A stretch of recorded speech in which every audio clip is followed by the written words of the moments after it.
All right, welcome back. We are COMP1011. That's Advanced OP with Java in the summer 2022 semester at Georgian College, and it's week 6, part 1 of our broadcast and recording. And we got lots to cover today as normal. But what I'm hoping is we'll have a chance. I'm going to try the. I always say this. I'm going to try to make this as fast as I can in order for us to have a chance to do some exam prep and kind of the to help you guys with your assignments and all that kind of stuff that's coming up. Okay, so I want to try and do that. Last week, what we did was we talked about JavaFX charts, and again, I'm trying to help you build capability so you can do your assignment 1 no problem. I think by now you have everything you need, all the tech and tools that you need to build your assignment number 1 at this point. And the stuff you don't have, if you want to know how to do a radio button or something else, I think it's fairly straightforward to look up. And that's why I wanted to do this. We also talked about not just creating a chart view, but also switching scenes. How do I change scenes? And we created a scene manager that does all that stuff for us. That's what we did last week. Again, on the docket is assignment 1 and 2, the second part, which is supposed to be due this Sunday. And the second part is basically all the data that you connect from the database. One question I've just had is, well, I don't know where we get the all the other data. If you look at, if you actually import the data, and again, so if I look at the world, there's 2 databases actually. There's the world and the world X database. The world database, right, as an example, if I look at the country, it has several columns, lots and lots of columns. One of them is the continent, another one is the region. So that's where I was looking. World X by itself does not include those things. And you can download both the world and world X databases. I meant the world, which is on this link, which is here, this link right here, dev.mysql.com/doc. And I'm going to give you that database. I'll kind of produce that database for you. For those people who haven't seen it up on Blackboard, I will put that database on there for you. So if you haven't had a chance to look at it, you can download it. And then you need to install it in your MySQL workbench. And I think it's, again, pretty simple. One thing I haven't got you guys to do is connect anything online, which I think is okay, right? You'll be using MySQL Workbench as well with a database that I most likely will provide for you for next week. And we'll talk about that, the stuff that you're going to be doing next week right now. So that's part of assignment 1 and 2. This week, we're going to be talking about more lambdas, a little bit of the debugger and IntelliJ. We're going to be talking about that a little bit. And then next week, there's no lecture. So during our Thursday period, that's this time next week, there will be no lecture. But what I'm going to be doing is I'm going to be hosting the mid-semester test or midterm practical test. It will actually not start on Thursday, but rather I'm going to release it early, like on Monday. And then basically between Monday and Sunday of next week, that means it'll run from the 20th of June until the 26th of June, from the 20th to the 26th. That is when your practical test will be running. It is worth 15% of your final grade, but it's going to be basically very similar to what we've already done. So it's not going to be something that is out of this world, very different. That's not the point. It's really just using some of the same things to build another application with the same tools and tool sets that we've talked about over the last few weeks. Okay, so nothing, it's not supposed to surprise you or, be too challenging. You might have a user interface element that you've not actually used, but, there'll be kind of references to where you can get the information from. Most of the user interface elements with JavaFX at this point for you should be fairly straightforward to set up. And we're going to talk about a couple more of them that I may utilize next week as well. Okay, so we'll talk about those in a bit. All right, so that is the stuff that's just a preview of what's happening for next week. There would be a midterm practical test. It'll start on the Monday, it'll end on the Sunday, and then you'll kind of get that done. Following that, there will be a mid-semester break from June 27th just to remind you, from basically from the week of June 27th to July 1st. I think our first day back will be July 7th after next week. And then, so that this week, the mid-semester break runs during that period. There will be no classes during that time. When we come back, we're going to be talking about other things, generic classes and methods a little bit more, serializing, deserializing objects, reading from the operating system's file system, and so on, and also connecting to an API. So that's kind of what we're going to be doing in the early part of the second half of semester. Okay, assignment 3 will be released around week 9, and it'll be due week 11, so a couple weeks after that. Assignment 4 is also something that's going to be kind of happening around week 11, and then it'll be due pretty much at the end of semester. One thing to also note is, remember, there is an Android component to this course that we'll be reviewing. And one thing to note is, and I recommend this, do it early, even though I say tools set up Android Studio and it's way at week 11, there's nothing stopping you from downloading and installing Android Studio now. Okay, the only thing I'm going to be doing with you by week 11 is doing a, I'm sorry, Nitin, I know it's a lot. It's a lot of stuff. Android Studio is pretty heavy duty, to be honest, right?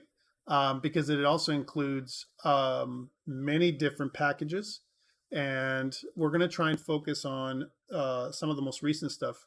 One thing to note, just as a preview also, is that most Android applications these days, well, I'll say half of them are still written in Java, but there's another language that's up and coming called Kotlin, right? So that is the kind of the newer language.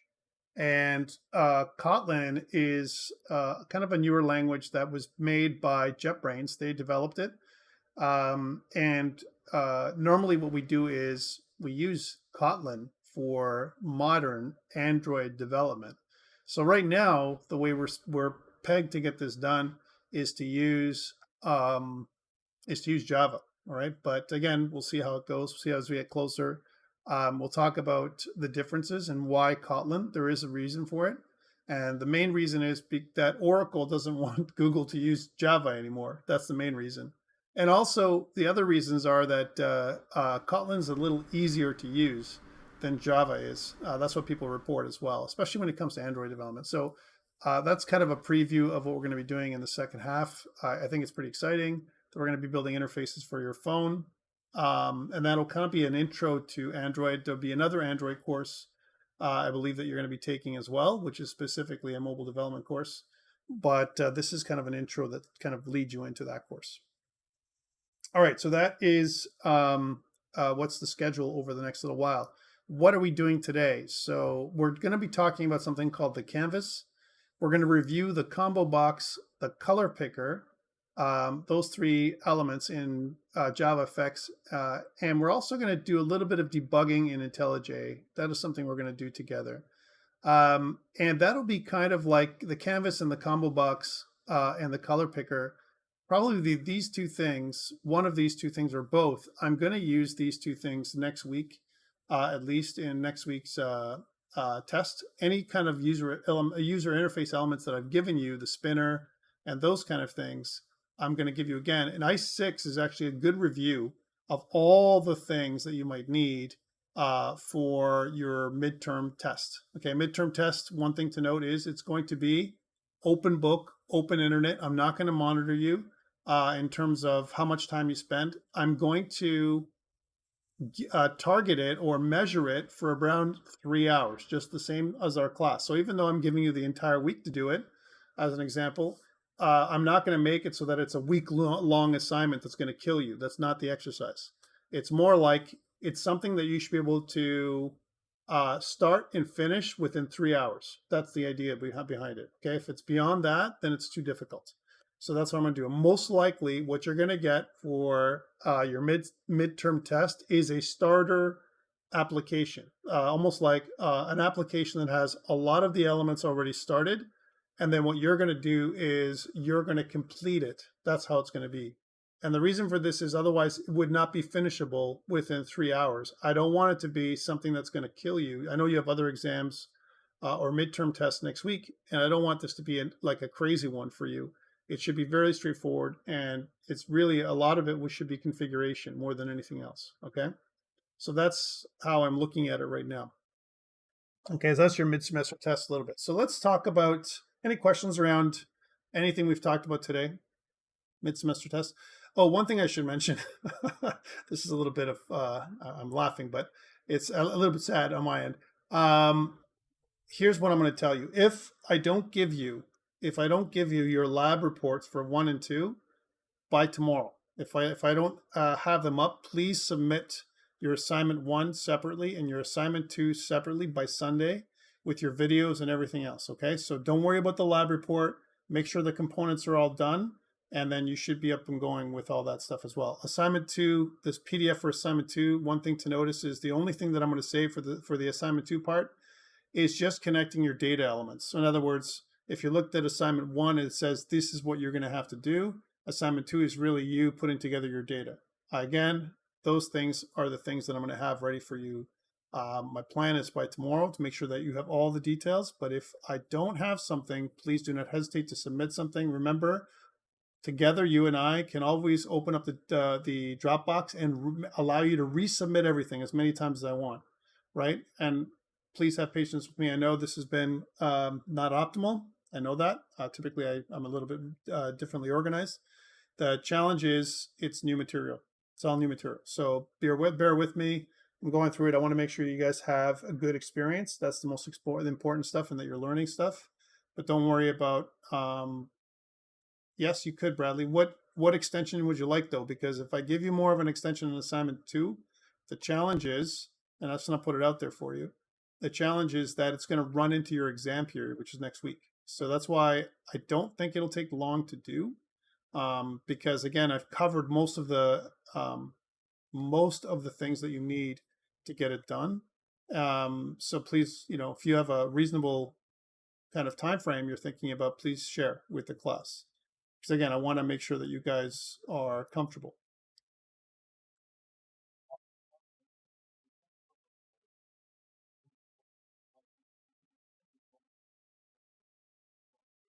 Yeah, yeah, It's not that we don't know. yeah. I guess there's just you're right. It's gonna run into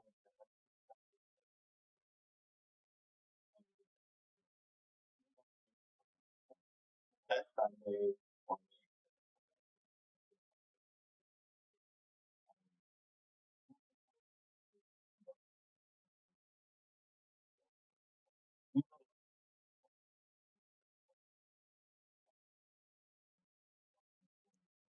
I think that's reasonable. I think it's reasonable. I think what you're, again, for me, I want to make sure that, yeah, I agree. I mean, it was, again, slated for June 19th and there's no PDF. What we'll do is let's move it. Okay. I'm okay with next Sunday, but then again, it's going to be both your assignment and as long as you guys are okay with both your assignment and your exam being due the same day, Sunday, next Sunday, the 19th, because it can't run out after beyond that into reading week. I'd like to try and give you as much time off in reading week as possible because there's a lot of stuff going on. I'm sure you have other assignments going on. I don't want to be one of those yet another assignment that's going to kind of slow you down or kill you during reading week. I don't like that. So can we do it? Can we agree then? Because again, I'm flexible right now. If we say that it's going to be due the 26th, how are you guys with that? We say that assignment 2 is also, or it's due the 26th. Are you guys good with that? Nitin says all dates are good. No, I want to make sure, I want to get consensus from everybody, right? Because I don't want you guys to feel, that I don't want you guys to feel oppressed in any way. I'm making you do something. You don't have the exact details, like you said, Bradley, and I want to make sure you guys are good. Like to me, my biggest concern is, that you guys have everything you need to be successful. My only thing is remember that assignment 2 is supposed to prep you for midterm tests. So, I mean, although I've given you all your in-class exercises, so I want to make sure that we're good to go. So I can do that. Let's also make sure that this is still open so that you guys are good for this weekend. So that way you guys can submit by the Sunday, the 19th. And again, I'll move all these again. I know it's been a moving target this first half of semester, guys, and I'm so sorry about that, but it is what it is.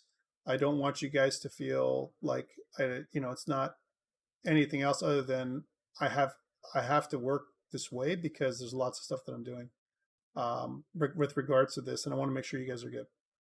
All right, so that's assignment 1 and assignment 2, and I appreciate your patience again as always. To me, I want to point this out again. I want to say this again. Although I'm back at Georgian, Georgian is like holds a special place for me, and I have to say this. And I've taught at at other institutions, and I still do. But Georgian has a special place for me, and students at Georgian are special to me as well because this is the first place I was teaching. And coming off of a different type of career altogether, where I was a software engineer and director and so on. And so, to me, what I'm hoping to do is give you guys a good experience. That's what I want you guys to do, with some flexibility and some fun, and also some, to give you some new tools that in order for you guys to be able to do all the stuff that you need to do and be successful. All right, so that's my job, and so thank you very much again for being patient. Again, we've moved it, and then hopefully we'll say that this is, so say assignment 1 then, just to be clear, assignment 1 will be Sunday at midnight, and assignment 2, just to be really be reasonable, is going to be due next Sunday at midnight. Okay, so that's going to give you your kind of dates there for you as well.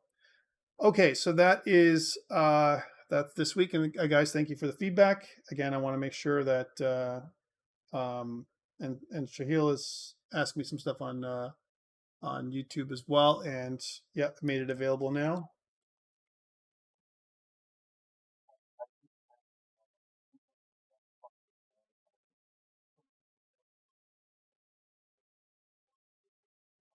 Yes, please. Yeah. Worst case scenario, like what I want, submit it. All right. But I should be good. All right, for this one. Okay, so let's continue with the stuff that I'm doing now, if you guys are okay with that. Hopefully you guys are good. First thing is we're going to be talking about something called the canvas today. So up until now, we've been using some basic elements, some other containers, but we've been building up this thing for vector 2Ds. We've said like, hey, there's these vector 2Ds. Why do I even bother with them? Why vector 2Ds? Why not people or some other kind of database that I'm working with? And vector 2Ds give us a lot of ability to draw, actually, is what's really cool. And the JavaFX canvas gives us the ability for us to draw custom shapes. And a lot of times what we want to do when we're creating applications, whether it's for Android or JavaFX, and make our own shapes. And the reason for that is because there might not be a shape that's available to us other than if I want to download and install an image or something like that. That's different. But sometimes shapes or drawing shapes are interesting. And I'm not asking you guys to make a drawing program necessarily today, but we're going to be using some drawing tools that we're going to be using. So the canvas is an element. What it does is it creates something called a custom texture. And I want you to think about a texture, for those people who've never done any kind of drawing at all, as a bitmap. A bitmap is just data. So if you think about what a bitmap is, it's an array. If you think about it, an array of data points. That's what it is, right? And each data point is a pixel, and every pixel has 2 elements that are important. One of them is position on the screen, and the other one, the other element is the color. So those are the 2 things that all pixels have: position and color, right? And pixel, basically comes from the kind of the terms picture element. That's where it comes from, pixel, which is kind of interesting. So that's the canvas. The canvas allows us to draw, kind of lines and rectangles and those kind of things. And it's very interesting because it creates a texture, and the texture is will be displayed on the screen. That's what it's going to do. All right, so that's cool. And we talked about ComboBox a couple weeks back, but we never actually used it. and we're going to use it today. What the ComboBox allows us to do is what we can do is we can add elements to the ComboBox, and what we're going to do today is use our list of vectors that we're going to get from the database to fill in a couple of combo boxes, one for the start of our lines and our rectangles and those things we're going to draw, and one for the end. We couldn't have done that until today. Today's kind of the culmination of everything that I've been planning for you guys for this semester, this first half. And we're also going to be using a color picker, which is another element that we're going to be using. And the color picker allows us to use, well, colors to, kind of select colors for our elements we're going to draw. Okay, so why all these elements? They have a lot of stuff in common. That's why. One, they're all kind of like drop downs for the most part. So color picker and ComboBox kind of drop downs, and they have very similar event handlers that we're going to talk about as well. So it's going to reinforce the stuff that we've already talked about with the spinner controls that we talked about earlier. Okay, so that's what we're going to be doing. So let's get to it. Like normal, we have lots of stuff to do and not a lot of time to do everything. So let's do this now. So I'm going to bring up IntelliJ. And just like normal, what I want to try and do is make a brand new project. And this should be under comp. Oops. COMP1011. We're going to create a Git repository. We're going to call this thing, like normal, COMP1011 in the summer 2022 semester. And this is, we call it ICE6. I think we call it ICE6. ICE6. So that's the sixth one. Remember, each of these in-class exercises are worth 3% of your final grade. So I think it's worthwhile to take advantage of doing them right. And they also help you, there it is, yeah. They also help you with your marks. So it's kind of like participation marks throughout the entire time. It's kind of like a little lab that we're doing every time. So like we're an in-class test, then you usually have till the end of the week or so to get it done. ca.georgian college is what we want here, like normal. I want to use, minimize, I want to use Java 18, like normal. Notice that, by the way, we mentioned Android. Notice that Kotlin is another language that's here as well. So there's Java or Kotlin for Android. Both are common. Java was the first language that we talked about for Android before, and Kotlin now is this new language developed by JetBrains, the same people that developed Android Studio as well as IntelliJ, which is kind of interesting. Next, so this is something we've done before, create. And just like before, we have this, kind of starting project. And just like before, what we're going to do is we're going to go into our source, and I'm going to get rid of the modules that I don't need, which is this stuff here. So we're going to please start off the same way. So these things are going to be gone. Delete. There it is. And once we've deleted those things, then we need to add them back in by going to the previous week, ICE5, and grabbing our source files from ICE5. Let's go in there. So let's go in there and go. It's going to do the same thing that we've done before. So here's ICE6, and I'm going to go just drag and drop from one thing to the other, or copy paste actually, from one thing to the other thing. So from one project to the other project. Personally, I don't think this is the most effective way of doing it, but I think it's easiest in terms of making it all work properly. There are other ways to set this up. For example, I could copy paste the whole project and rename stuff within IntelliJ, but I find that there's issues many times with that. There's actually more to do. So in many ways, this is probably a little easier. It just takes a little bit. There's just upfront costs of doing what I'm doing right now. There we go. So I've copied all the files like you. I'm hoping that you guys have copied the files too. And now we need to rename them we're going to start with renaming the package, right? So this should be named ICE6, right? And then I'm just going to copy the package into each of these parts right here. So that just copy it in so we can make them all work. There's also, so for you, one thing you may have to do is something similar to this for next week, because you're going to be given a template to start with. And one thing that you're going to also remember is that you may need to modify the template to have your student number and some other information.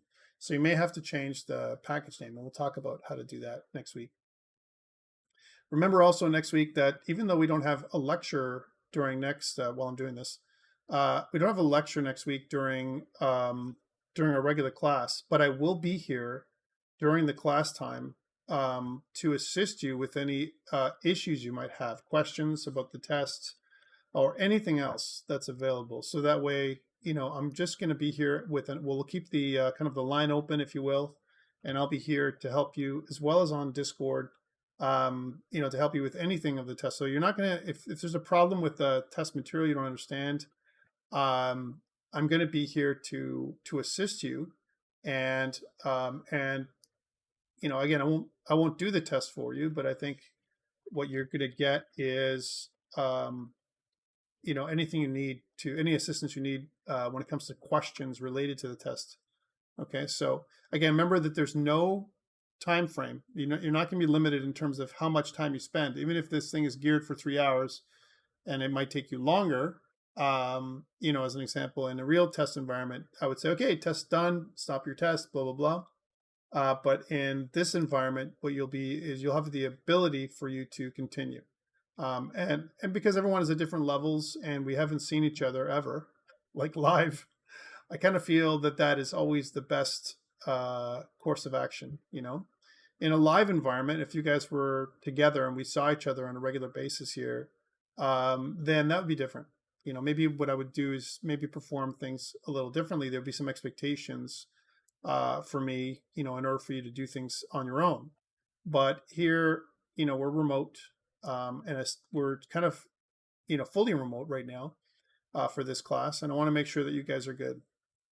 All right, so all I'm doing is just filling in the same, kind of doing the same things we've done in the past. So if there's something that I'm doing that you haven't seen before, which I doubt, please stop me. All right, so I'm just getting this started so that you guys have everything you need.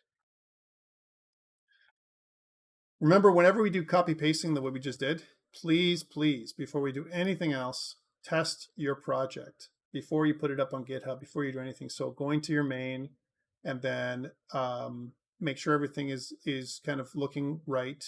And what we want to do is run main to make sure that things are going.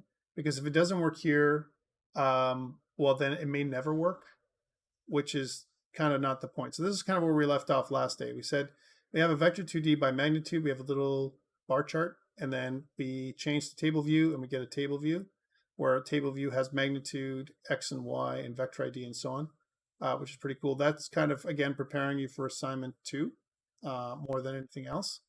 And that's pretty good. So let's put this up on GitHub. So here's my terminal window. And what I want to do is do all the commits first. I'm going to say git add dot, and then git commit -m, and we'll say added project files for ICE6. There we go.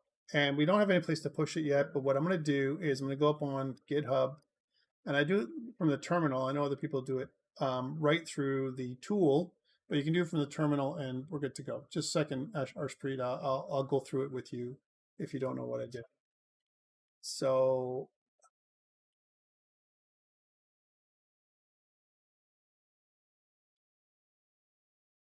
Jorgen.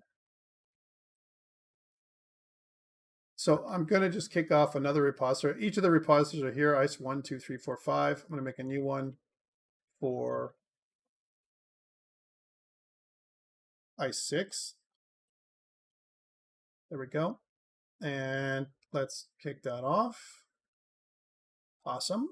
And I'm just going to grab these last 3 lines of code here, copy them, and go back and right-click and paste that in. and we should have everything up on GitHub for the first time. Okay, good. So now going back to your question, your project's not working. All right, things to note when your project's not working. So first thing is we copy paste, number one, and we make sure we change the package name. The second thing I did was I changed the module info.java to include a Java SQL here, which is what we do every single time. You're going to have to do this also, most likely. If I give you a template, please check all these things for next week because, again, you're going to get a template. Most likely it's going to be okay. There might be something that needs to be adjusted, and you need to make those adjustments. So here's the one thing you need here, Java SQL. It'll stop the errors with DB Manager because DB Manager uses, you know, kind of the JDBC connector stuff that we've been doing. The other thing you need to change is your POM XML file. So your POM XML file, I added in this dependency right here at the bottom. I'm going to copy paste this into the chat. And that should be the two things that you need to do to fix your project.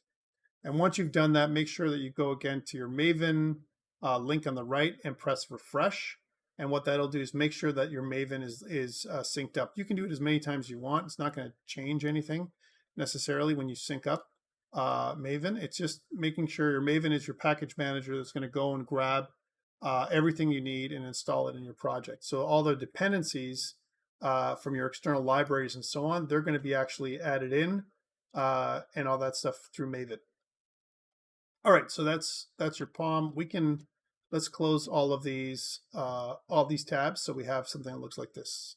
Arshpreet, are you good now? Still not working. Okay, what are you getting? What's your errors that you're getting, Arshpreet? Because you should be able to get everything that I've got.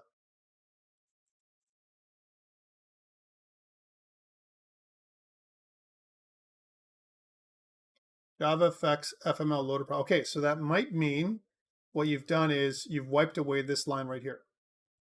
Okay, so make sure you be careful. Sometimes it's very easy. I'm not sure if you've seen that, guys, as well, but it's very easy to change your module info Java and have this thing wiped away, right? And the other potential issue is that inside each of the Fxml documents, so for example, your distance Fxml and so on, there is a line usually that tells you what the controller is. The controller has to also be renamed in terms of your package name. So your package name has to have this and each of the Fxml files. So every Fxml file, you have to do, instead of putting a package at the top, you've got to change the controller name, which includes the package and the whatever that new package name is going to be. So that is potentially what your issues are. Okay. Hopefully that fixed you. Which line would you need? I'm not sure which one you're having a problem with, so I can only guess. From which module? That's what I'm saying. See, the thing is, remember that the name of your package is this, right? At least that's what I called it.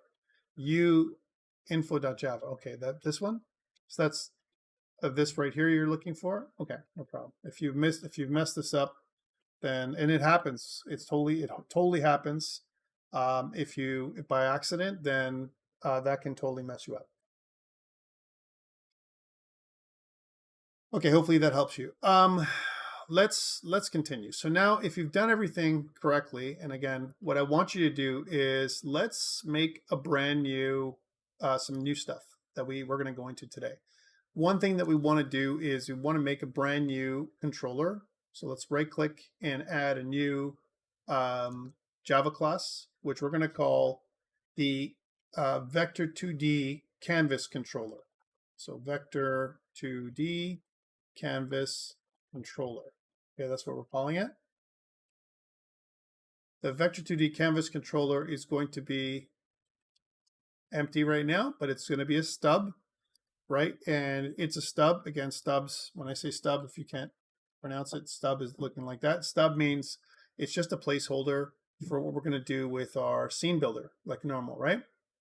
And then the next thing what we want to do is we want to right click on our resources here and add a new Fxml document. We've done this several times before now.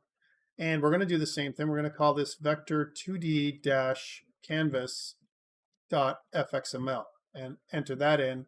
It's going to create a Fxml document like we've normally seen, but this is wrong. So we need to make sure that this canvas is the canvas controller, because that's what we're calling it. Okay, so again, that is the beginning of what we're starting. So we're starting off the canvas Fxml document as well as the canvas controller. Those are the two pieces we've added in.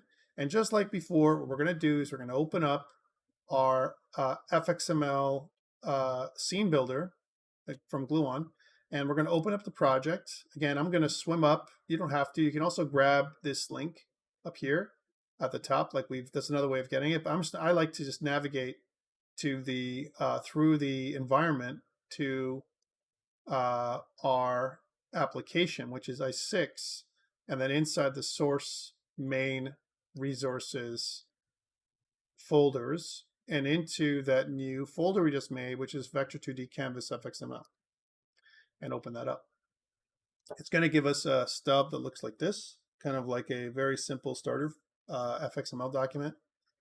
And what I want to do is I want to organize this. So what I've done always at the PowerPoints, always at the end, have instructions that tell you kind of what to do. So we've made an FXML document, and we've made the controller class in Scene Builder. What we want to do is we want to add a border pane container. Let's do that next. So just like we've done before, we're going to go to containers. We're going to grab that border pane and drag and drop it in. There it is. And our border pane, what I want to do is I want to right click it and fit the parent, just like we've done before. Here it is. I want to immediately do a couple of things here with the border pane. I'm going to add padding of 10 all the way around just to start. So again, just getting that border pane set up with some padding. Okay, because we know we're going to add that in later. The preferred width and height is 600 by 400, but we're going to make it grow, okay, for this time around. Save. I'm also going to, in the border pane, notice there's several spots like normal. At the top spot, I want to drag and drop in a grid pane. So I'm going to grab that grid pane at the top, put it right here at the top area right here. There it is. There's that grid pane. And just to prepare, we're going to leave that like this for now. So here's the grid pane. And I'm also going to put a, how I'm going to structure this is under miscellaneous here, you can see that there is a canvas. Here's the canvas. I want you to take the canvas object and drag and drop it into the center area. You can also do it over here. It's up to you where you want to put it. But notice that the canvas does not fill the space, and we want to.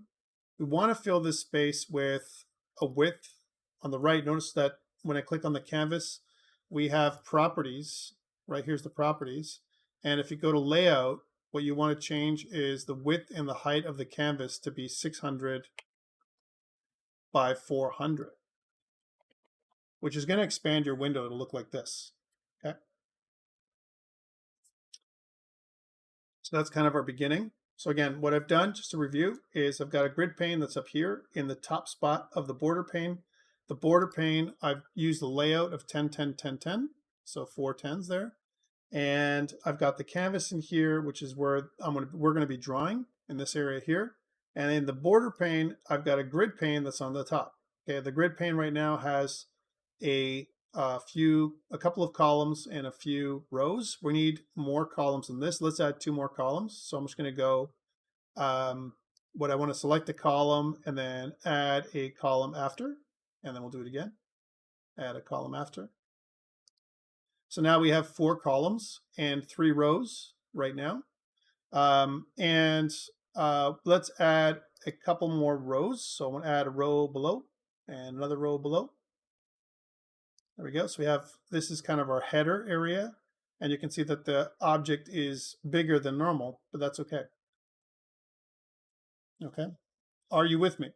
Have you done this part? So again, all I've done is I got an anchor pane and a border pane, and I've got a grid pane that's 4 by 5 and a canvas that's in the middle. If you're good, thumbs up. If you're not, let me know. And just want to make sure you guys are good. Thank you, guys. Very good, very good. Arshpreet, are you good now, or is everything working for you? Just want to make sure before we go to the next part. Okay, hopefully you are. That's good, thank you. So what I want to do now is I want to grab some elements, right? So the first thing we're going to do is on the control side up at the top, let's grab some stuff that we're going to do. Let's start planning our application. The first part is a label that I want to put at the top here, top left corner. And I want to call this like a vector 2D drawing kind of thing, which is what we're doing. So under properties, that label should say something like vector 2D drawing. And what I want for this to do, for the label itself under layout, notice it starts at row index 0 and column index 0, but the row span is 1. I want to make it so that the row span is 4. All right, so row span, or sorry, column span is what I meant. Column span is 4. And now immediately you don't see much, but what I want to do is your horizontal alignment should be center. And if you do that, then the label kind of goes in the center of the document.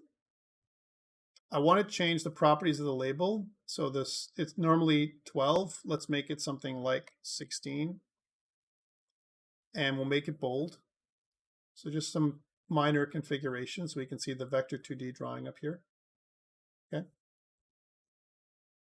And what we also want to do is think about what I want to do. I want to have 2 combo boxes and a couple of other things to configure our drawing down here. The first combo box, and remember what a combo box is, going back to our PowerPoint document, it's like a drop down, okay?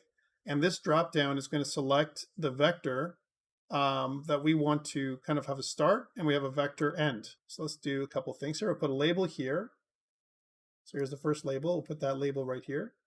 And we'll call this label the start, vector 2D. Okay, so it's a start vector 2D. We'll have another label, right? So here's another label over here. And this will be the end vector 2D. Okay, there's a start and end. And what I'm thinking is that if I click on the column for 0, the 0th column, let's make it so that the horizontal alignment is center.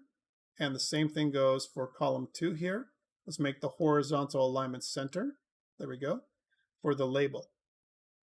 And then I want to get that combo box. Here's the combo box. Click on the combo box first, and then drag and drop it into here. So we're just planning what it's going to look like. And then the same thing for the combo box, another combo box on the other side. There we go. So we have a couple combo boxes we're going to select. Okay, so start and end. Okay, that's the starting of our of the way this application is going to work. Okay, and what I want is for me to have a series of things that we can do to draw. Whenever we draw shapes, if I'm going to draw lines, we're going to talk about this in a second. If I draw lines, if I draw circles, if I draw rectangles, a couple of things always come to mind. One is the color of the object, and the other one, a lot of times, is the line width. So how wide is the line? Is it only 1 pixel wide? Is it 5 pixels wide? Is it 10 pixels wide? How wide is it? So I want 2 things. So again, color and then line width. Let's put those in too. So again, another label. Let's grab another label here, and we'll say that this is the color label. We'll put this down here from a configuration perspective, right? So, and actually, we can make another label up here first for configuration. So we'll call this label configuration, right? And again, what we'll do is we'll make so that the label spans a bunch of rows. So it'll span, the 4 columns. And we'll make it also horizontal alignment center. So you can see that that's the configuration, right? And we want to put in another label here. Again, there's just a little bit more in terms of design, not much. And it's not really crazy design. This will be the color, right? So we'll call this the shape color, right? And we'll also have the shape or the line width, right? So another label down here, which we'll kind of we'll call this line width. And for the shape color over here, I'm going to have a color picker. That's something new. So again, I'm going to go up to the color picker. I'm going to select it, drag and drop that into here, right? So there's the color picker. We can also make this thing expand so it's like as wide as everything else so that it's kind of in line with our ComboBox, okay? Just so it looks the same as much as possible. And our line width is going to be a spinner control. Okay, so spinner control. So there's our spinner control right there. And you can see that that is pretty good in terms of orientation. So there's our configuration. So shape, color, and line width. Okay. Now, if you think about this, if we're going to organize it just like this, and configuration would be, let's make this also bold. There we go. And I'm just thinking about shape, color, and line width as configuration, and then control buttons would be at the bottom. Let's try this instead, as from that perspective. So if I want to move something, let's say I want to move this label, I can move it, right? And I can always move that picker control if I want to as well. So it looks like this. So you can choose color and width. I think that's maybe a better design. And then you want to do some controls where I want to do something, right? So configuration and then control, which means I need a little bit more space in my grid. So we'll add another row below. Let's add another row below. And we'll have another label that goes here. Did I make this bold? Properties. Bold. This should be bold. For the label itself. Label. Why isn't that going to bold? There we go. Bold. And I think I need to press enter and maybe change the size to 14. There we go. All right, so this is kind of your vector 3D drawing is the name of the thing, your configuration, and then finally your controls that you want in there, right? So let's do another one. I want to grab the label, here it is, and put that label, undo. I want a label, not an image view. There he is, and put that label here. And just like we've done before, I want to configure the label so that it spans, so it's in the middle again. I'm going to do a column span of 4, and we're going to make it so that it is horizontal, like normal. So the horizontal alignment is going to be center. There we go. And we'll change the configuration so that, again, it's going to be something like 14 points, as well as bold. There we go. Love when this doesn't do what it's supposed to do. It's just the way it is. We can always attach a, there we go. Let's put this back to 14. There we go. We can always attach a class, CSS class to it as well. So this label is going to be the control. We'll say drawing controls. Drawing controls. Okay. So actually drawing, we have our thing, some configuration, and some drawing controls. The drawing controls are going to be right here. And what I want is a series of buttons. So the first button is going to be, kind of a clear button. So we'll call this clear canvas. Clear canvas. All right. We'll have another button that goes here, which is kind of a draw line. There's the draw line. Again, what I want is for this column to be centered. Okay, so the draw line button is in the center. You can also make the draw line button big, like you can make it span, so that's the entire size if you want. I'm not going to do that here. And let's do another button. And this button here will have a name of draw rectangle. And finally, the last button over here, which is going to be draw circle. And again, we'll make sure that this column is also horizontally aligned center. So it looks kind of like this right now in the top of our controls. It'd be nice also if we had a border that bordered the entire grid pane, something like that, or not the border pane, but the grid pane. and so that the grid pane has a border that's around it.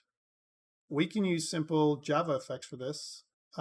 Again, I can make a Java effects class in a second, but first we try it. We kind of style it here first. What I like to do is style it first, and then we can always put, kind of port that into our CSS later.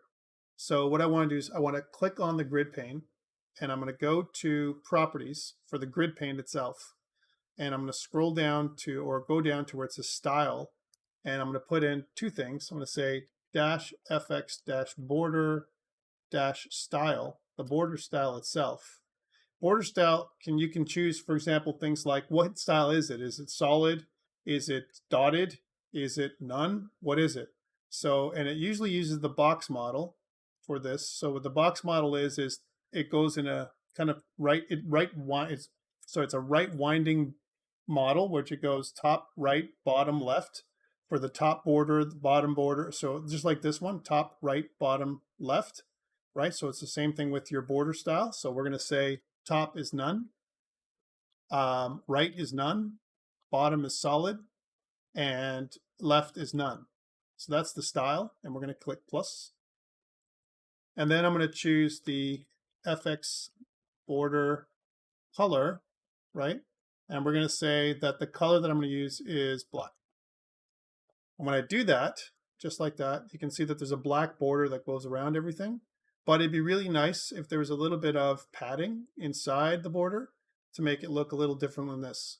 Okay, so again, I'm going to choose the grid pane, and notice that there's opaque insets, and there's also a layout for padding. Here's part padding, and there's also margin. Margin is the difference between elements. Padding is the stuff that's inside. So I'm going to pad it by 5. And you're going to see how that kind of adds 5 padding all the way around to give us a little bit of space between the elements and the sides. Okay, and that's our interface so far. It'd also be nice to see the canvas. And we can do the same thing for the canvas. And we can go to the canvas element. So this is the canvas element that I'm clicking on here. And just like before, what I can do is I can go to the properties, and notice the canvas element also has style. And so if you think about this, I want to use the exact same styles, which kind of begs me to do a class. I want to use a class, but for now, I'm just going to test it. So it's the same thing. I'm going to say fx-border-style, right? The border style for the canvas. Is this possible, first of all? And I want to do, again, none, none, solid, none, right? That's the first part. And then click plus. If it's applicable, it'll work. And then I'm going to do an fx border color, right? And notice how it didn't pop up. So if it doesn't pop up, normally it tells you that it's not going to work. And then we put black, right? So if this was going to work, then it would appear, right? But notice it does not appear. And it does not appear because the canvas, remember, it's only going to apply, I always say this, it's only going to apply to elements that make sense, right? So for canvas, if it doesn't make sense, then it won't pop up. But this is where it would be nice if we could do a border around the canvas, would be really nice. But we can also think about the border pane. A border pane might also allow a style of that as well. And you can always test it. So for example, if I say something like fx-border, that works. And so you can see border style works there as well. So if I say border style, and this is for everything, right, that I want to apply this to. So if I look at the entire border pane, right, and I say, well, everything has to have something, then I can do that too. I can say that the border style is none, none, solid, none. Actually, what I want is everything around should be solid, solid, solid, solid. If I did this, solid, solid, solid, solid, and then I added in the color, so let's make that color, so let's say fx border color, and let's make it gray, and just do one of those, or something that makes sense, gray. If it was going to work, then it would pop up. Let's also try another color like black, just to make sure it's there. So notice how it doesn't come up, but it kind of goes around here. Look at that. So there's where the color goes. So if I go red, then notice that it goes around right here. There's the border pane right here. There it is, right here, right? So that's where it becomes. So that's not really helpful because although it kind of goes around here, it's not exactly what we want. So again, we can always remove stuff that we don't want to use. That's why we test it first before we put it in. And same thing with the canvas. So even though we added that stuff in here, border style and color for a canvas seem not to make any sense. And if it did, then it would work, right? So, and it doesn't. So we can remove those two. So far, that's why we have it looking like this. And I wanted to answer that because people asked some questions around that. All right, so that is our stuff. Any questions? Is yours looking like mine at this point? And if it is, we can continue, right? Because I want to be able to continue with what we're doing so far. Here's the first part. Yes? No? How you feeling, guys? It says yes. Okay, good. All right, so, okay, that's great. So what we want to do is we want to move on from this. And just like we've done before with all these controls and everything else, we want to give them some names. So for example, this one, all the controls we want to work, like the first one, which is this one here, if we go to the code side, right, is we need an ID for this one. And the ID for this one, because it's a combo box, we're going to call this the start vector combo box. Big name, but it's okay. At least we'll be able to identify what it is. There it is, start vector combo box. And we're going to do the same thing for this one. So this is the end vector combo box. So start and end. We're also going to name this one, which is the color picker.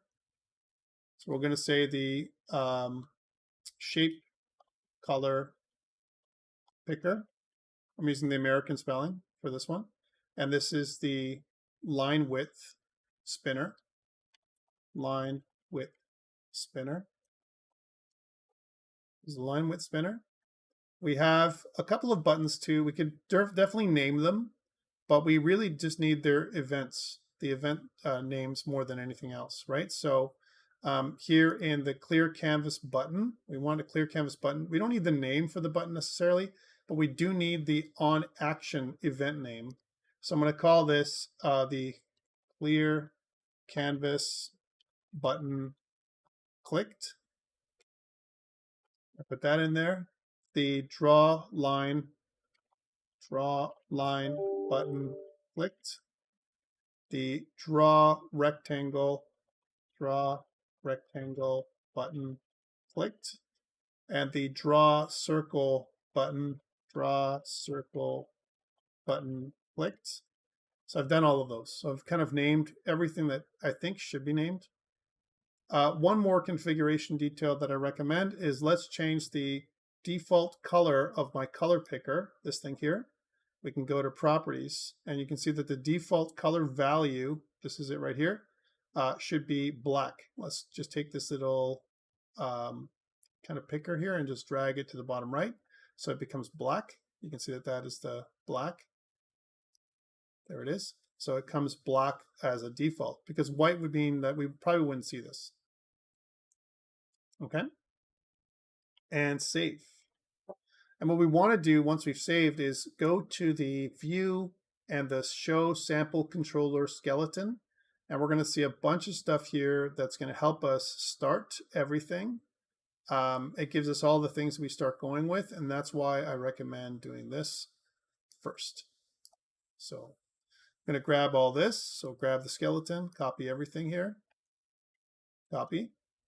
And we're going to go back to IntelliJ. And I'm going to go back to the Vector 2D Canvas controller and select all and paste here. And we've got a good start. So what I want to do is in the Vector 2D Canvas controller, like we've done before, we're going to implement the initializable interface, and I'm going to implement the method with that interface, which is the initialize method. And now we are cooking. I'm just going to make sure that this looks like how I want it to look just by spacing it out. And I think we're almost ready to go. Just going to bring this a little bit closer in so we don't see all this anymore. And save. Let's think about the combo boxes that we're going to have. We have two combo boxes. We have the end vector combo box and the start vector combo box. These guys here are going to be of type vector 2D because that's what I want in there for the combo boxes. So these ones here, these two guys, vector 2D.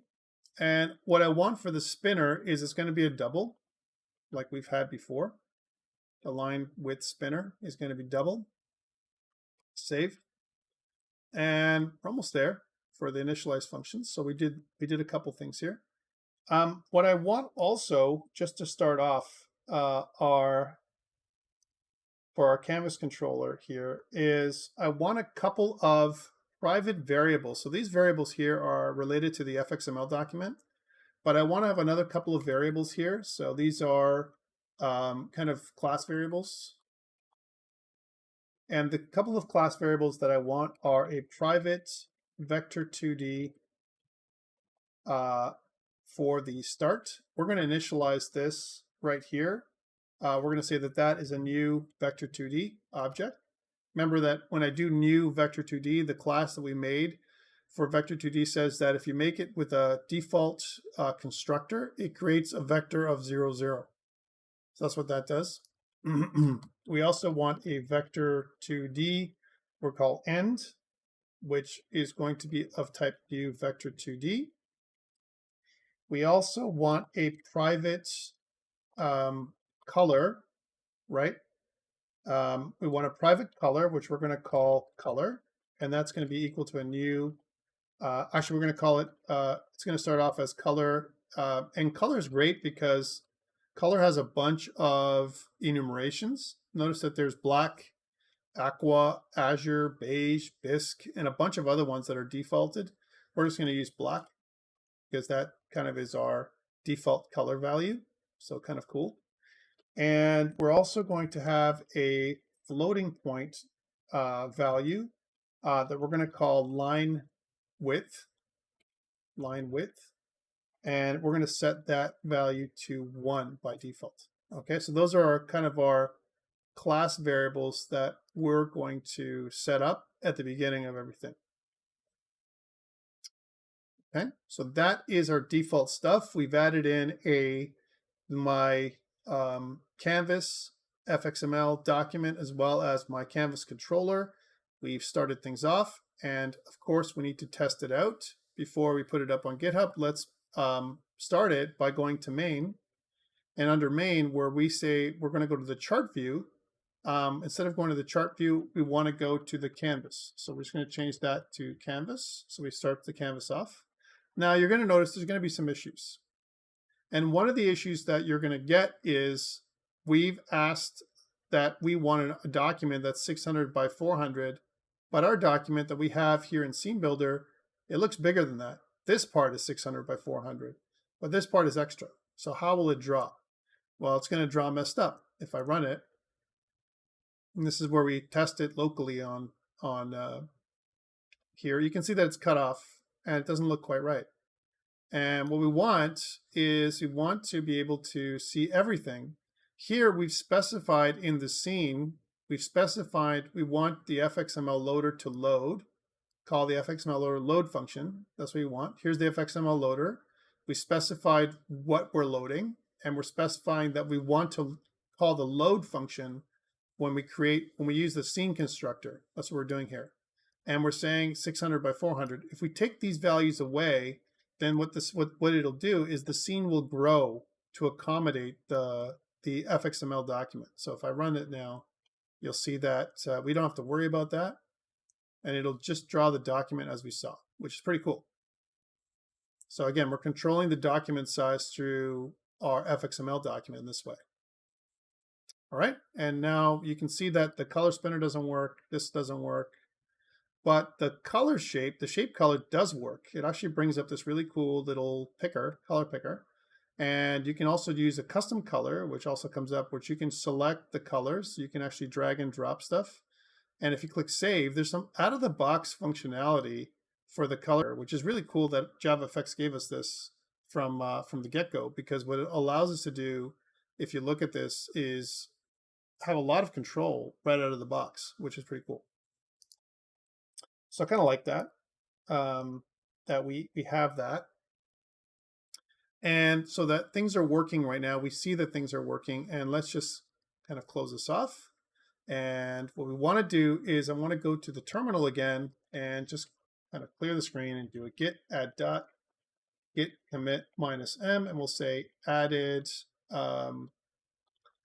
UI, basically all the UI elements, right? And related controller. That's what we've done so far. Git push. So we've done that first part for ICE6. Canvas controller, sure I can. And let's just go back there. So that's the Vector 2D canvas controller. And you mean you're looking at these things, Nitin? Okay. Okay, any questions so far? I think this is pretty much standard. Guys, for your exam next week, remember we talked about this as a review more than anything else, because I'm just using some of the similar elements and things that we've done in the past, right?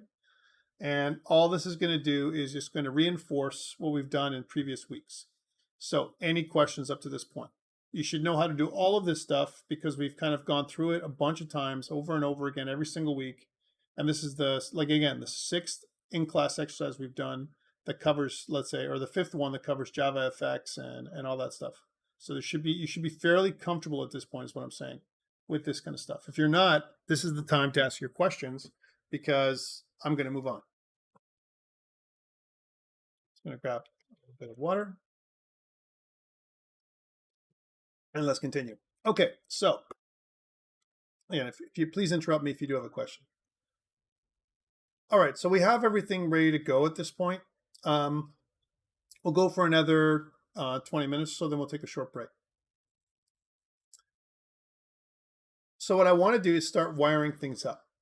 And I want to think about some functions. How do you draw stuff from the get-go? Well, one of the things that we need is a drawing context. Whenever we draw anything, you know, a good example of that is if I want to draw a line or something. Let's just do it down here to practice. So in the initialize method down here, let's just practice. So this is what you do. You need some kind of graphics context. So there's our graphics context. You can see that we need that. We'll just call this context for now. And when I draw, I want to kind of connect it to our canvas. So one thing we're missing here is a reference to our canvas itself. So let's go back to this thing right here, this thing. And that's one thing we missed. Let's go to the canvas element here on the left. And what I want to do is I want to go to this piece here and just add an FX ID that we're going to call canvas. Okay. And just to be clear, if we just call the canvas, it's okay. There is canvas capital C we don't want to do, but canvas lowercase c is okay. Okay, so we kind of hit that and save. We want to do that. We've got most of them. Again, I'm not going to make names for the buttons because we're not going to modify the buttons themselves. We just need the action events. Okay. But here's the canvas. And if I go back to this now, because our canvas Fxml document, if I go to the Xml document, it has details there for the canvas. If you notice, like it's an XML document. And if you look through it, it has all the details and the names and everything else here, you know, which is pretty cool. You can actually modify this document as well, and it'll update the other way around. It'll update your the stuff in Scene Builder. I don't recommend it though. I think it's better to do it in Scene Builder because it's just better. So if I go back to this, right? So again, what I want to do is scroll down to this part. I want to say that we want to get a reference to the canvas up here. And the way to get the reference to the canvas is we need a reference to it. So again, I'm going to go back to Scene Builder And one thing it can do is we can grab the sample skeleton, and at the top, we can just copy paste this piece.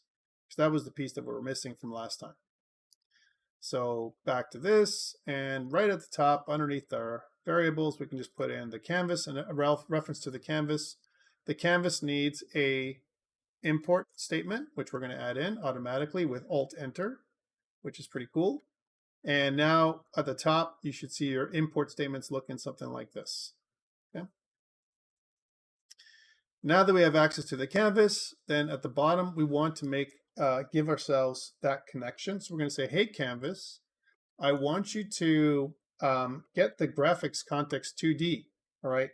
By the way, just to notice something else, if I do get graphics context, there's other things that you can do here. Blend mode for the canvas, the width and the height, which we're going to access later on, and a bunch of other stuff that it does, which is really cool because it kind of has a lot of our drawing things right here. It can also detect things like if the mouse was entered the canvas, if it exited the canvas, if it zoomed, the opacity of the canvas. I can rotate the entire canvas. I can scale the entire canvas. I can do other really cool things that they've given us. Like they've given us a hell of a lot of things out of the box for drawing. So get graphics context 2D is what we want. And what this does is it connects the graphics context, like what type of drawing are we going to do? If there was a graphics context 3D, we could draw 3D objects in there instead of just 2D. But for now, we're only going to use 2D, which means we are going to have a 2D addressable space that's going to be inside the canvas. Think about the canvas again as a bitmap with if I go back to Scene Builder, and let me just kind of use the annotate tool for a second. And let's see if I can, it's pen tool. Yeah, it's going to be pretty big. But anyways, the idea with the canvas is at the top left corner of the screen up here. So this is the top left corner of the screen here. This is going to be the 0, 0 point. Wow, this is so ugly and thick. Is there another? Of course, there is somewhere. An arrow pointer, and is there a control for this thing? Because it's a real ugly, terrible sized tool. And I'm sure there's something that does it. Anyways, doesn't matter. So it's the 0, 0 mark is right here. So 0, 0 is kind of way at the top corner. And what that means is when we start drawing from the top left corner of the screen, whenever we draw something, we march to the right. So that's how we normally draw. And then we march down. So we kind of go draw right, and then we go back to the left, and we kind of keep going back and left, and we draw these lines across the bitmap, right? Every pixel on the bitmap is drawn from left to right and from top down. So the top left corner in this case of the canvas is the 0, 0 mark. So if you think about that, for vectors that are outside of this point, like over here somewhere, well, they're not going to be visible because the canvas starts here, 0, 0. So any negative vectors that we've mentioned that are in the database, they'd be off screen, okay? And same thing goes with negative vectors on the y-axis or on the x-axis. So only positive vectors, positive x and positive y, are going to show up here. The rest are going to be outside of the viewable area. They're still going to be there, right? But they're going to be outside. The world isn't going to be able to see them, okay? All right, so that's where the addressable spaces of the canvas. That's up here, left, top left, and all that stuff. Let's go back to this. Let's go back to this, to IntelliJ. So now that we've got the graphics context, we can do a lot of little cool, drawing. And one of the things we can do is we can say, hey, context, I want to do a bunch of stuff. For example, I could do like the line width. I could set the line width as an example. Let's set the line width by default to something like 3. You can see that it takes a double or a float. It's okay. And if I do a context and I say, let's set the line color, right? If I set the color of the line, if I start typing color, right, then you can see that is, there's the line. If I say set line, there's the other stuff that they have here as well. And but I want to set the stroke. Let's say I want to set the stroke of the line. So set stroke, and the stroke, notice it says paint. It's a paint type. So set stroke, and that'll be a color. And I can say, let's say I want to make the color, I want to make it black. So there's my color, right?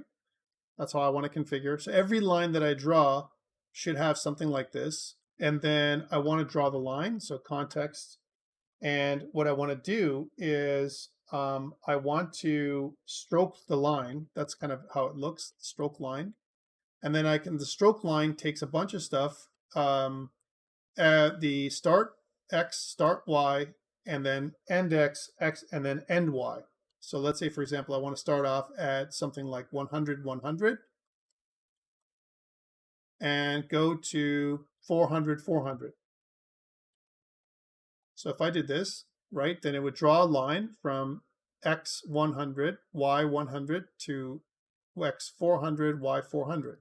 And if I save this, and if I press play, then you should see a line drawn on the canvas that's black from this to here. Okay? Do you see this line? If you don't see this line, you've done something wrong, because this is the area that we're going to be drawing. Okay, hopefully you see it. So that's the way you draw lines. And let's make it so it's 300, 300 so you can see it even better, because that 400 goes right to the bottom of the canvas. So you can see that this is cool. So if I made the line pretty wide, so notice I made it 3, but I can make it pretty wide. I can make it like 10 if I want, right? And if I make it 10, it's going to be a pretty thick line, like 10 pixels wide, which is pretty solid, like pretty solid line like that, right? Almost looks like a rectangle that's been rotated, right? So you can do that. That's awesome that you can do that, by the way, because it's hard to do what they're doing here. And I can also make it really thin, so we can go back down to 1, and I can change the color to something else like orange, right? You can see there's a lot of options for drawing, right, in terms of color and stroke and so on. So I need to be able to, there's orange. So what I need to do is I want first to create my utility functions, and I want, so that way I can, instead of me having to recode every line like this, I want a very simple utility function, and that allow me to draw lines, draw rectangles, and draw circles a lot easier than doing this every single time. I know I need the context. I need the context. Okay, that's what I definitely need. So every time I need to pass the context into that function, and the context has to be something to do with the canvas. Now remember, there's 2 ways to do this. I could pass the canvas element itself, or I could pass the context element itself. Either way, whether I pass the context or the canvas, I need to do this somewhere, okay? Just pointing it out there. So it's really about what you want to do. Do you think it's better to pass the context into a function, or do you think it's better to pass the canvas reference into the function? What do you think is better for you? What do you recommend, guys? Because we'll do whatever you tell me to do at this point, because this is something that you'd have to program something like. If I asked you to do something next week, you're going to have to make those programming decisions. So what do you think? If I'm making a utility function, it's going to be in the utility singleton class. Here's where it's going to go, right? And so what are your thoughts? I'm going to kind of put it way down here. Let's just collapse all these things because I don't need them all. Okay, so just collapsing some of those functions that we have right now so we don't care about them. And down at the bottom, after configure vector 2D spinner, right? What should this look like? So if you think about it, I want to make a draw line function. So public void draw line. Here's my first one. And now what are my parameters? What do you recommend, guys? Help me out. Okay. So either a context or the canvas. 4 points. Yeah, we need 4 points. But we do need a bunch of stuff. Line width, the color. We need all those things. So we can have a simple draw line function that does all that for us. So again, we could do a context, which means I could do something like graphics context, context. This is a way of doing it. We could also do a canvas. I could say canvas, canvas. I could do that too. Either one or the other is fine. but we're going to have the graphics context defined every single time. My recommendation is a graphics context. You guys aren't really forthcoming, but let's just use a graphics context. We're going to call context. We're also going to use a color. We're going to pass the color of the line in. We're also going to pass in a float for the line width. And let's just by default pass in x1, x2, actually x1, y1, x2, y2. So that is, in my opinion, kind of a signature. We can press Alt-Enter for the color. We want to import the class for the color as well. I'm going to just hide this. This is our function. Here are the 4 points, Kuhen, that you mentioned, x1, y1, x2, y2, right? And then what it would look like is something like what we did already, which is, hey, context, I want to set the stroke, but instead of having a specific stroke color, let's pass in the color of the stroke through the parameter, right? And then we'll do a context, and we'll say set line width to the line width that we set earlier.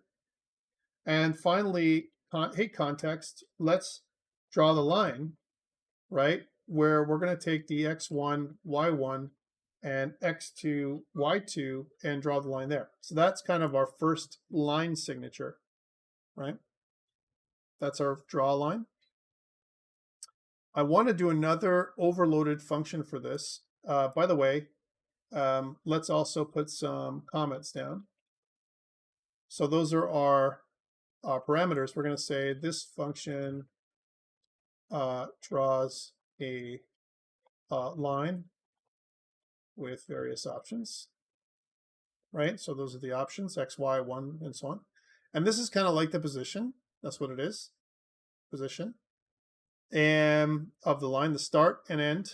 And that's, I could draw that as well. Let's have a separate function for draw line. So instead of having the same signature, remember when we overload the line, we want to pass in the context, the color, the line width. This is the same, but instead of x1, y1, x2, y2, why not pass in vectors? Because that's something that's useful for us since we have vectors. So we have vector 2D start and vector 2D end. That makes sense, right?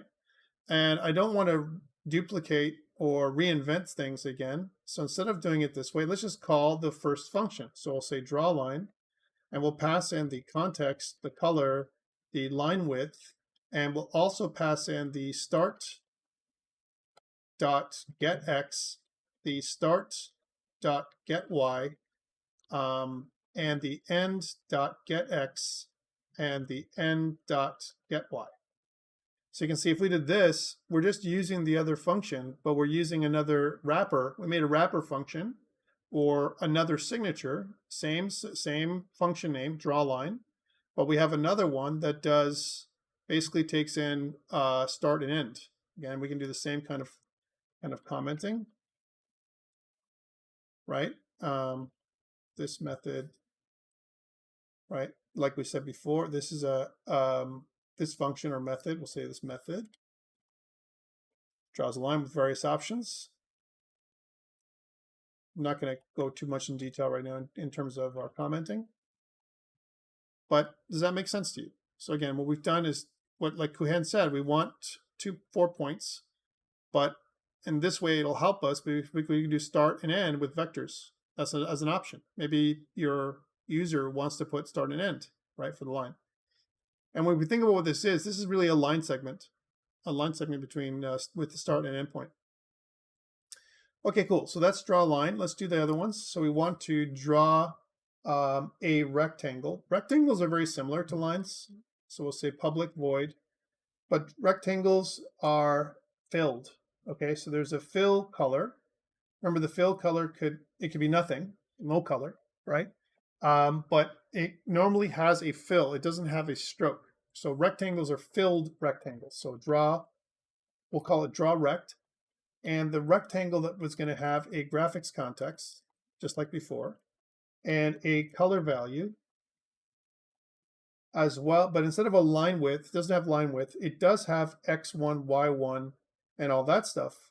But a rectangle doesn't have that. It has a float X1 and a float Y1, followed by a float that's a width and a float that's a height. All right, so that's what it has.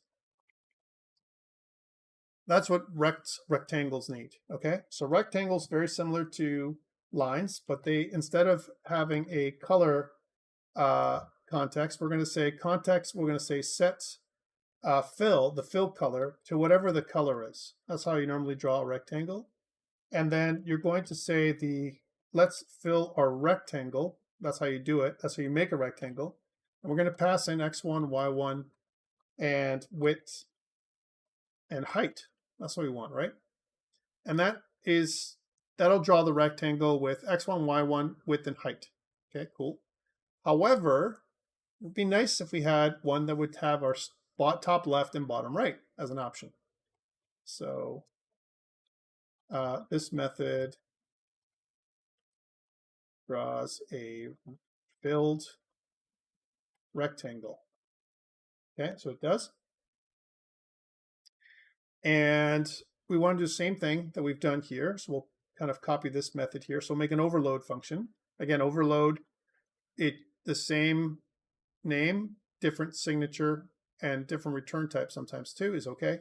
So draw rect, but instead of doing float x1, y1, what we want is we want the top left.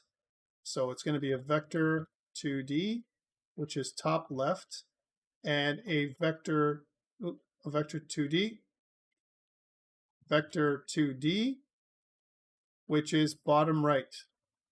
So the top left and the bottom right of the rectangle is what we can use here. And we don't want to reinvent the wheel, but it's a little bit more complex than this. So what we want to do is we want to calculate stuff for the user, whoever's going to use this thing. So we're going to say something like this. We're going to say that the width, if we're going to calculate the width, well, that is the bottom right vector, get x minus the top left vector, get x, and that'll be the width of the object, the width of a rectangle. And then similarly, the height will be we'll subtract the bottom from the top, because remember we draw from top left to bottom right. So bottom right dot get y minus the top left get y. So that is the height. So width and height we calculate. And then we just want to pass in, everything else to the draw rect function we already have. So draw rect, hey draw rect, we're going to give you the context, the color, and we're also going to give you the top left get x and the top left get y, and we're going to pass in the width and the height values we just calculated. There we go.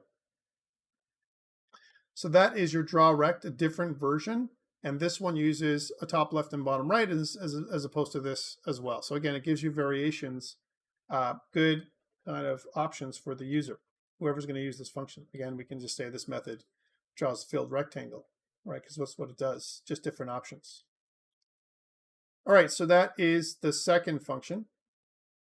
And the last one we want to do is a circle, as well as a filled circle. So we draw a circle and a filled circle. Let's put them in. We may not use them all, but we'll try them out. So public, we're going to call this void draw circle. And this draw circle, again, is going to have the graphics context we're going to pass in. And it needs the color, so color. And as well as a vector 2D. Now, there's a bunch of ways we can do this. The draw circle can have an x and y coordinate. So we can have a float x and a float y for the center. So you can actually call this center x and center y. So that's one option, right? As well as a radius. That's the first signature for the circle, right? And once we have these things, then when we do the circle, again, we're going to say context.setStroke. So the how big, what's the color of the stroke of the circle, like the border, right? And we're going to say context. We're going to set the line width to the, did we miss the width? Draw circle, color, float X. Yeah, we did. Let's put the width in here. So we'll call this the line width. So we'll say float line width. Sorry about that, missed that one.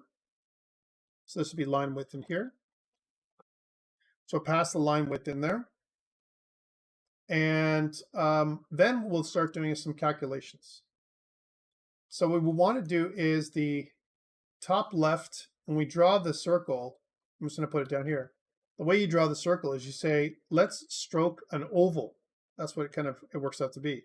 And an oval has 4 options. It's got the top left, top X and Y, which is not what we have. You don't have top left X and Y. And we also have a width and a height, which also we don't have. So how do we calculate those things? So let's make a new vector 2D. Here's a new vector 2D, where we're going to take, we're going to say that the vector 2D, we're going to call this top left, is going to be equal to a new vector 2D.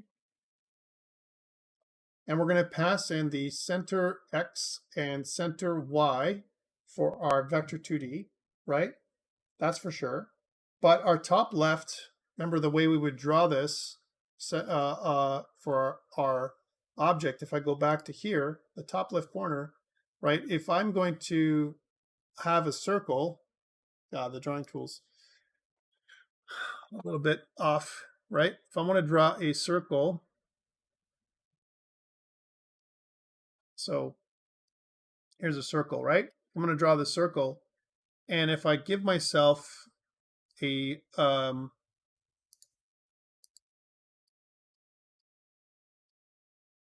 with a pencil tool, if I give myself a point that's in the middle here, this is the middle point. In order for me to calculate the kind of the way things will work, what I want to do is I want to get the center. In order for me to calculate the top left corner, which is up here, right? Then I got to march from the center back this way, right? And then up this way. So I kind of march up this way. That's what I need to do. All right, so I got to go back this way and up that way in order for me to get the top left corner, which means I need to subtract the radius both times. All right, that's how it works. So if I was to do that, again, a bit of calculation on my end, but no problem. So we've got our center X and center Y minus the radius, whatever that radius happens to be, minus radius. And that gives me the top left corner of the circle, right? Based on the stuff that I'm getting from the user, right? Which is what I want. And then when I want to find the width and the height, we can say that the width is the radius multiplied by 2, and so is the height, because it's a circle. It's not an ellipse of some kind. So that gives us all the requirements we need: top, left, width, and height. And then in the oval, it's going to need the x coordinate. So top left dot get x and top left dot get y, followed by the width and the height, and that would draw our oval for us, right? Nice. That's what that draw circle does. I don't know if you guys are following me. Hopefully you guys are, right? You guys are good with this. But this is kind of the way we would draw stuff. This is drawing a circle. So let's do that. So we'll say this method draws a circle. There we go. But one thing that's missing is, what if I wanted to pass in a vector 2D here instead of X and Y? We can do that too. So we'll make another signature. Let's copy this for now. Actually, just copy this part. There's a lot to copy and paste. And then we can change this part right here, float X and Y. So we can make this vector 2D. We'll call this the center of the circle. And we'll just use the same draw circle method. And we'll pass in the context, the color, the line width. And then for the X and Y, we'll pass in the center.getX and the center.getY, as well as the radius. Okay, so that's another method signature, like we said, right? So this is kind of a convenience for the user. So this method draws a circle. Okay, so that's kind of second last one we're going to do, and then we'll take a break in a second. Then the last one is a public draw filled circle. So filled circle is what we want. It's going to be F-type void. I'll be okay. And we're going to take the graphics context as well as the color, but it won't need a line width, but we do need the center. So again, I recommend starting off with something that looks like this, center X and center Y, and the radius. We just need this part. So very similar, but it's filled.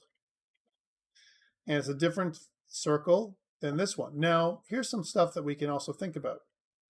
I could draw circle, and I could also include an extra value which creates a filled circle, right, with the same stuff. The only difference is that the line color wouldn't matter, right? So that's another way of doing it. Instead of making a separate function that's got a separate name, like draw filled circle, I could make a draw circle method that has a Boolean. I could add that in, and that would be, if I want to fill the circle, I just put true, filled, like a Boolean. And if it's filled, then I ignore the line width altogether. We don't care about the line width. And instead of drawing a circle, I draw I fill an oval instead. So we can do that instead of doing this. This is definitely something we could do, but wouldn't it be better if we didn't do that? So let's go back to that draw circle. And here, instead of our float radius at the end, we'll also include a Boolean that will say filled. That's what we'll call it, filled. This needs to also have that. So we'll have a Boolean here that we'll call filled, right? Filled circle. And at the bottom, we'll pass in that filled Boolean at the end, right? So is it filled or not? Okay. So this is just a wrapper. That's what this does. So it kind of kills two birds with one stone. One thing that we're missing here is when I redo this thing, we want the Boolean there as well, which is filled, the parameter filled. So again, we can just add that in just like we normally do. So we can say at param filled, which is missing. And the same thing goes up here, at param filled. Okay, kind of cool. And the filled parameter basically tells us if it's filled or not. And if it's filled, then we can do a switch on what we're doing. So this part, top left, is still the same. There's no difference between that part, but instead of the stroke, then we would use a fill. So we'd ignore the stroke and the line width. So we'll say if filled, if it's true, then we want to say, let's do a context.setFill, right? This is what we want to do. And we want to set fill the color that we've passed in. And otherwise, it's going to do this part, right? So we'll say that all of this is going to be here. All right, so that's the stuff that will be if it's not filled, right? And notice I didn't say like not filled. So filled is true or not, right? Filled circle or unfilled circle. However, the context method is also going to change, which means that I might want to realign some of this stuff. So I'll take this vector 2D stuff, this part, and I'll put it at the top because this is kind of the same for both circles, both type, filled and unfilled, right? But this part here varies. So this part here is only going to be for the unfilled circle, this part. Okay, that's what it's going to do. And for the filled circle, it's going to use a different method called fill oval. So again, context fill oval, and it's going to take the same information here. So it's just a different context. All right, so that kind of gives us the ability for us to have a filled circle or a circle that's unfilled, right? So this is unfilled circle. Simple circle, no fill, right? And this is a filled circle.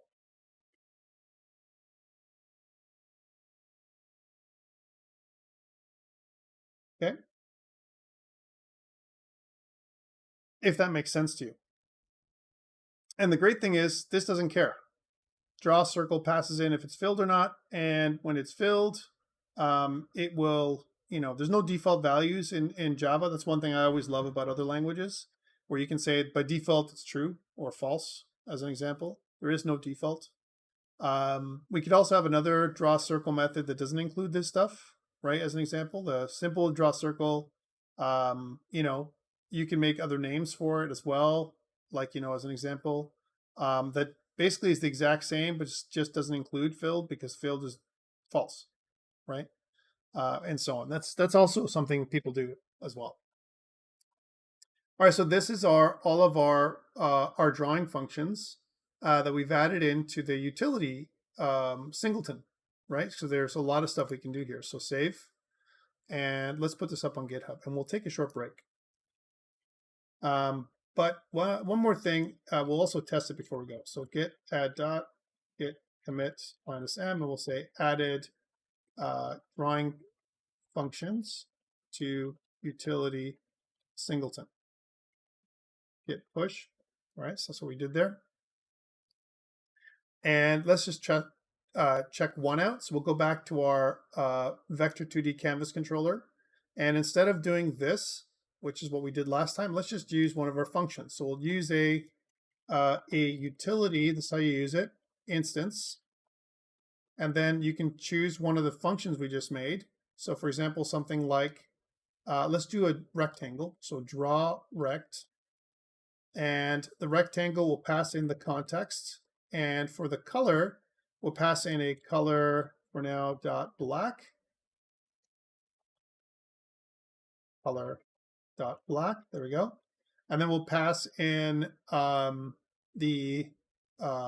where it says float X and float Y, or for the rectangle, top left and bottom left. It's really up to us what we want to do. Okay, so let's do a top left and bottom left. So new vector 2 2D object.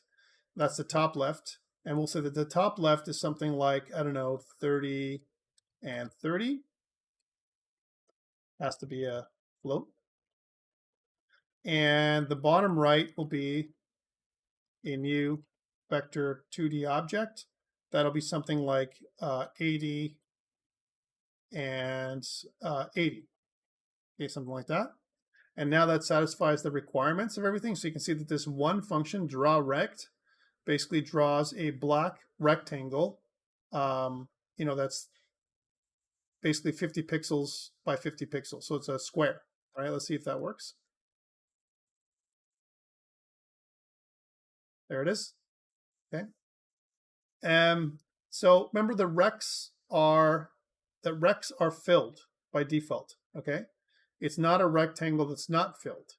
So we could also draw a rectangle with no color. So what about if it's not a color? So if I say color dot, and notice that there is snow, right?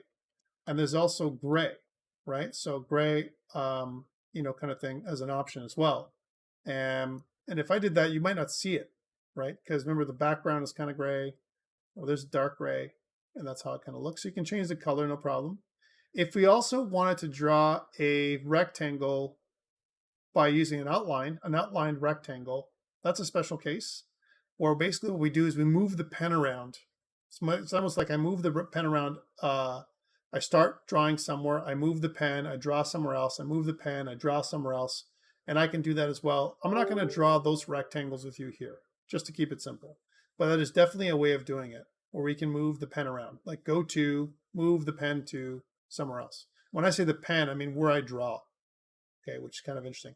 By the way, the stuff I'm showing you here, guys, is very similar in many other contexts, not just here in Fxml. All right, or JavaFX. So let's draw a rectangle. Let's also do an example of a circle. So instance, draw a circle. And again, we need the context to be passed in there. Notice that there's a couple of constructor functions that we can use. So we can use a line width. That's the next one. So we'll say, maybe we'll make a line width of 3. And then we need some kind of either a center X and center Y or a vector that's a center. So we'll say new vector 2D, which is the center. We'll say the center is something like, I don't know, 100 and 100, something off to the side a little bit. Okay, and then once we have the center, we need the radius. So we'll say the radius is something like, we also need we need the circle, we need the color, we need the line width, which is, that's what this is. So we need, this is actually not right. Color should be first. So color dot, we'll say, maybe we'll make it an orange circle. So orange. Then we have the line width, then we have the center, and finally the thing that we're missing, because that's what it sparked out. Then the last thing we need is the radius. We'll say that the radius is something like 50 pixels again, or let's make it bigger, 60 pixels for the radius, which is pretty big. As well as filled or not, we'll say false, so it's not filled, an unfilled circle. And let's see how that looks. We should draw a circle somewhere to the right. There we go. Right, there's the 100, 100. And then there's the radius. If I wanted to move over to the right, let's say 200 at 200. Let's make it a little bit over, 200 and 100. And if I try that again, it'll move to the right a little bit. There it is. Okay, so there's a circle and a square. And we've decided on drawing it orange, and it's not filled. If I wanted to try and make it filled, let's see if that works. So we can test these functions out. Then that should be a filled circle that's orange. There we go. So filled circle, true. And that's your circle. And we know how to draw lines. We've already done that. Any questions before we break? Any questions? So this is what we want to do. And we want to kind of get everything working like this. All good, Nitin? That's good. Hopefully this is interesting to you. And again, what we're doing is we're doing a couple things here. That's contextual. One thing is we're creating some utility functions. We're using the stuff that's built into JavaFX for the canvas element. That's a new thing we're doing, right? And we're making our own utility functions to help us out, okay? Because it makes sense we can do it in one line, whereas otherwise, if I was to draw rectangles like this, I would do many, many lines, right, to draw one rectangle. And this way I can draw as many types of rectangles as I want.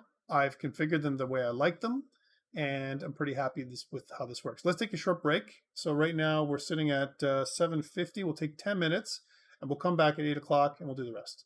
All right, so let's stop recording now, and then I'll take any questions you might have and start the recording over.